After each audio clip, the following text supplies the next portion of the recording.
Saudara-saudara, Mika 5 ayat 1 sampai dengan 4a yang diberi judul Small is Beautiful akan menggambari firman Tuhan dalam Sapa Gembala hari ini. Nah, saudara-saudara, tanpa terasa kita telah memasuki minggu-minggu penantian akan kedatangan Tuhan yang kedua kalinya dan siap untuk merayakan Natalnya Yesus. Kidung-kidung Natal sudah mulai dinyanyikan dan mungkin saja kita juga sudah bersiap diri untuk menikmati liburan panjang menjelang Natal dan Tahun Baru. Dalam bacaan kita, saudara-saudara, umat Tuhan diminta untuk mengadakan perubahan besar dalam hidup iman mereka.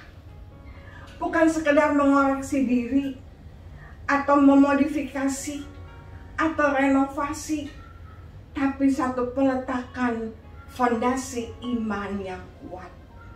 Sebuah awal yang baru, yang lama dinanti.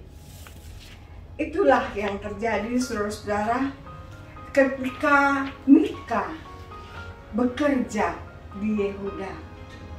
Mika yang nabi berkarya sekitar abad 8 sebelum Kristus, yaitu pada zaman Yotam, Ahaz, dan Hizkia. Nah, pada masa itu, saudara-saudara, kemerosotan moral, kompromi, dan sinkretisme religius terjadi di mana-mana. Agama dijadikan alat untuk kepentingan materi dan kepentingan diri sendiri. Orang-orang kaya dan penguasa menindas orang-orang miskin. Keadaan hanya sempat membaik pada saat zaman Hizkia. Nah, tidak heran kalau Mika berkali-kali menyerukan pertobatan dan penghukuman Allah kepada kota Samaria dan kepada Yehuda.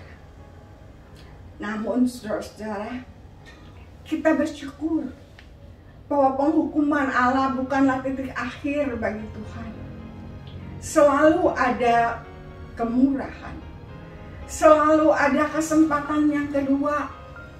Maka selama itu juga masih ada pengharapan bagi kemurahan Allah yang mau mengampuni salah dan dosa kita. Saudara, dari Betlehemlah Tuhan memulihkan bangsa Yehuda.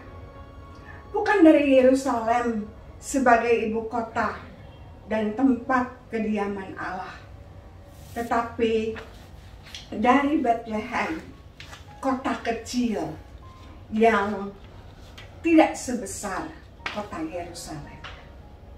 Namun dari yang kecil ini, Tuhan memulai peletakan fondasi iman untuk menyambut kedatangan Mesias yang disebutkan sudah ada sejak dahulu kala. Nah, mengapa Tuhan memilih Bethlehem dan bukan Yerusalem? Sebab dari yang kecil ini dapat muncul yang besar.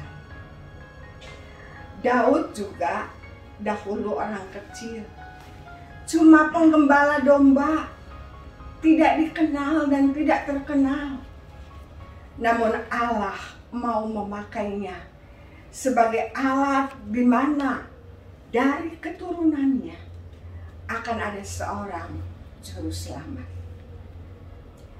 Bethlehem adalah kota Daud berasal. Kota yang kecil, tidak penuh dengan hingar-bingar, tidak penuh dengan sorak-sorai.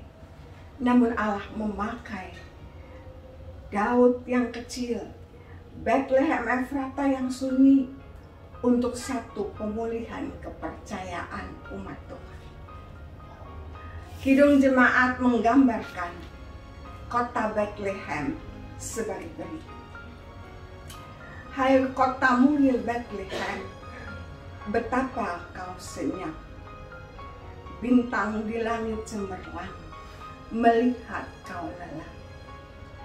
Namun di lorong gelapmu bersinar terang bakar. Harapanmu dan doamu kini terkabullah. Saudara, Daud yang kecil, Bethlehem yang mungil, dipakai Tuhan untuk menjadi saluran berkat. Bukankah itu sesuatu yang indah? Nah, marilah kita siapkan diri kita untuk menjadi saluran berkat dalam betapapun kecilnya kita. Sebab kecil itu indah. Small is beautiful. Amin.